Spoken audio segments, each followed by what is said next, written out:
Halo, terima kasih Anda telah berkunjung di channel saya. Dan untuk mendukung channel ini sebelum melanjutkan, bagi Anda yang belum, dan jangan lupa untuk subscribe, like, comment, and share video ini. Oke, bye-bye.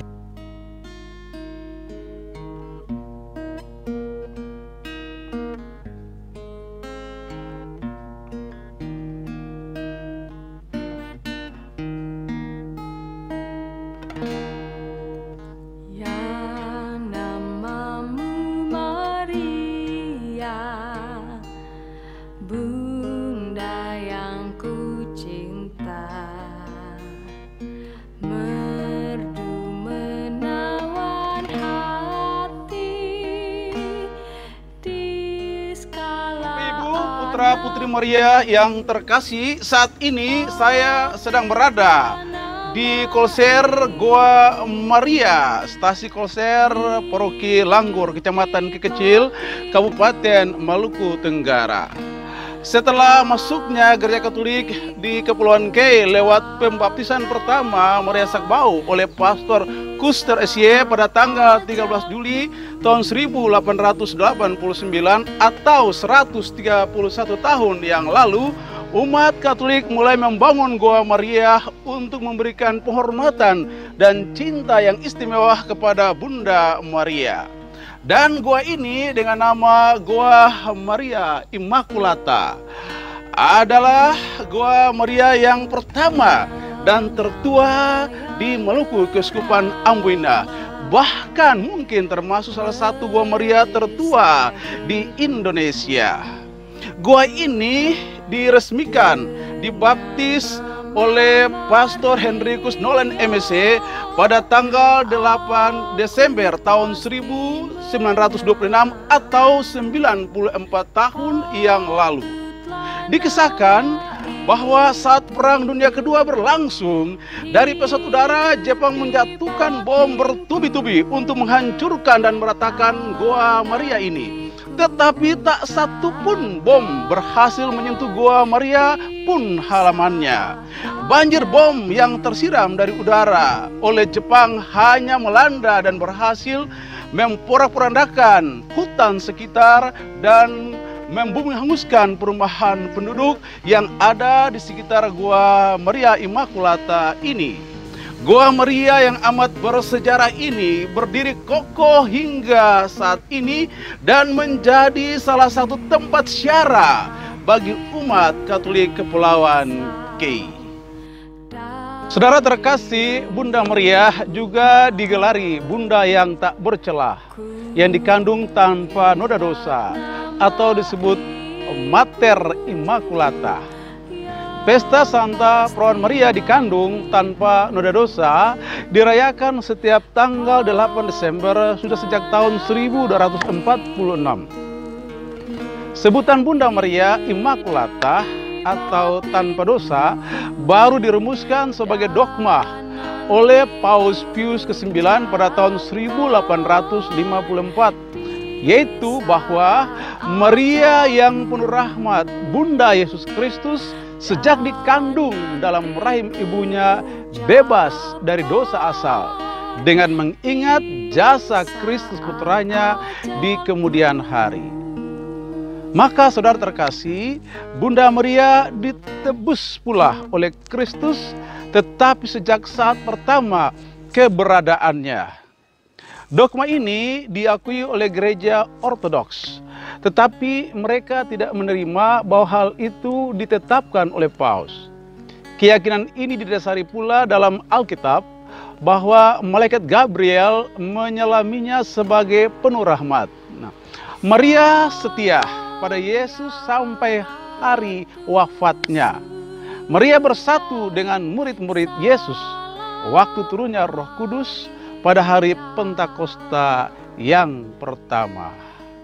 Saudara terkasih, Maria diangkat ke surga atau Maria Assumpta in Caelum juga adalah gelar Bunda Maria. Pesta Maria diangkat ke surga, jiwa dan raganya dirayakan sejak abad ke-8. Dan oleh Paus Pius ke-12 pada tahun 1950 dinyatakan sebagai dogma yang juga diakui oleh gereja Ortodoks. Bunda Allah yang tak bernoda dan tetap perawan sudah hidup di dunia ini. Diangkat dengan jiwa raganya ke dalam kebahagiaan surgawi. Demikian bunyi dogma itu. Hal ini terus dipercayai oleh umat gereja Katolik dan oleh gereja ditetapkan menjadi peristiwa mulia keempat dalam doa Rosario. Ratu Damai atau Ratu Pencinta Damai atau Regina Pacis. Dalam kitab Yesaya 95, Yesus disebut Raja Damai, maka Maria menjadi ibunya disebut Ratu Damai. Itulah salah satu gelar Bunda Maria. Sebab daripadanya lah lahir damai sejahtera dan keselamatan yang dibawa oleh Kristus yang dikandungnya. Saudara terkasih, Bunda Maria juga mendapat gelar cermin keadilan, speculum justitiae. Maria disebut merupakan cermin yang memantulkan secara penuh karya penyelamatan Allah yang dilakukan oleh Yesus Kristus, yang dalam kitab suci disebut sebagai kebenaran Allah. Saudara terkasih, pertolongan umat Kristiani atau Auxilium Christianorum adalah gelar Bunda Maria. Dalam tahun 1815, seruan pertolongan orang Kristen ditambahkan dalam litani Bunda Maria dari Loreto. Dalam tahun yang sama, Don Bosco lahir di Turin, Italia. Dalam tahun 1844, Bunda Allah menampakkan diri kepada Don Bosco dan minta padanya supaya didirikan sebuah gereja dengan nama Maria Pertolongan Orang Kristen. Bunda berbicara dengan dia secara tepat dan mendetail hingga pada konstruksi bangunannya. Kutipan dari buku Dream Visions and Prophecies of Don Bosco yang ditulis pada tanggal 30 Mei tahun 1862. Dikatakan demikian, beberapa menit yang lalu saya bermimpi, saya melihat suatu samudra yang amat luas. Seluruhnya air yang ditutupi suatu formasi armada kapal-kapal dalam keadaan siap tempur. Semua kapal dilengkapi persenjataan berat dengan meriam, bom pembakar, dan macam-macam persenjataan.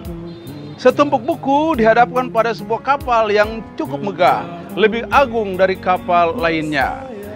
Ketika merapat, kapal-kapal itu langsung menghantam, menembakkan api, dan menyerang habis-habisan. Kapal raksasa yang agung itu dikelilingi sebuah konvoi kapal kecil di tengah-tengah lautan yang tak berujung itu. Nampak dua tiang besar yang amat kokoh dalam jarak agak jauh, membumbung tinggi ke langit. Yang satu menyangga sebuah patung perawan Maria yang tak bernoda, yang di bawahnya kakinya terbaca huruf-huruf besar yang jelas. Pertolongan orang Kristen. Yang lainnya jauh lebih kokoh yang dan tinggi, menyangga sebuah hosti dengan ukuran yang sesuai, dan di bawahnya tertulis keselamatan bagi umat beriman. Santa Maria Ratu Rosario Suci. Gelar Ratu Rosario yang amat suci dalam liturgi Santa Perawan Maria ditambahkan secara resmi oleh Paus Leo ke-13 tahun 1883. Namun beberapa abad sebelumnya gelar tersebut sudah menjadi bagian dari doa umat beriman. Misalnya ketika bangsa Italia berhasil mempertahankan wilayahnya dari serbuan bangsa Turki dan peristiwa Lepanto tahun 1571. Hasilnya arah angin berubah dan terjadi gelombang besar, sehingga armada Turki sebanyak 330 kapal satu demi satu tenggelam. Sedangkan armada Italia selamat. Rosario Suci telah menjadi senjata ampuh untuk memenangkan pertempuran. Tepatnya pada hari Minggu 7 Oktober tahun 1571. Karena itu Paus Pius ke-5 menetapkan 7 Oktober sebagai pesta Santa Maria Ratu Rosario. Kemudian Paus Clemens ke-9 menetapkan pesta tersebut berlaku bagi seluruh gereja Katolik.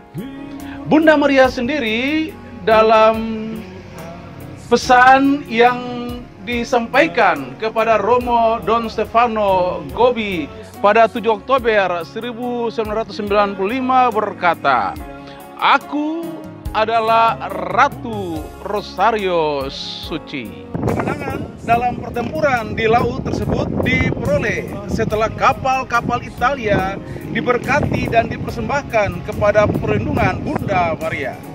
Semua yang ada dalam kapal berkali-kali berdoa rosario setiap hari, 24 jam terus-menerus. Para imam dan umat beriman juga berdoa rosario. Paus Pius ke-5 sendiri berdoa rosario selama 40 jam.